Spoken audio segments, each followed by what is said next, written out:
Top quality और consistent performance के लिए सिर्फ सिल्वर पंप नाम याद रखना। रिक्षाમાં મીટરના કાયદાને ગુજરાત હાઈકોર્ટમાં પડકાર। માત્ર રિક્ષાઓમાં જ મીટર પર ભાડું લેવાતું હોવાનો અરજીમાં ઉલ્લેખ થયો છે। ટ્રાન્સપોર્ટેશનના અન્ય તમામ વાહન કિલોમીટર દીઠ ચાર્જ લેતા હોવાનો ઉલ્લેખ કરાયો છે। કાલુપુર પોલીસ સ્ટેશનના પીઆઈ તરફથી જારી કરાયેલા હુકમને પણ કોર્ટમાં પડકારવામાં આવ્યો। સ્થાનિક પોલીસ અને ટ્રાફિક પોલીસની કામગીરી અલગ હોવાની રજૂઆત કરાઈ।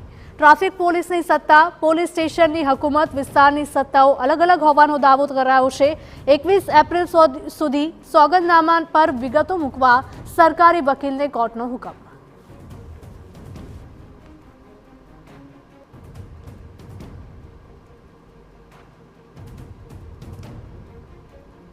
તો રિક્ષામાં મીટરના કાયદાને ગુજરાત હાઈકોર્ટમાં પડકારાયો છે। માત્ર રિક્ષાઓમાં જ મીટર પર ભાડું લેવાતું હોવાનો અરજીમાં ઉલ્લેખ કરાયો છે।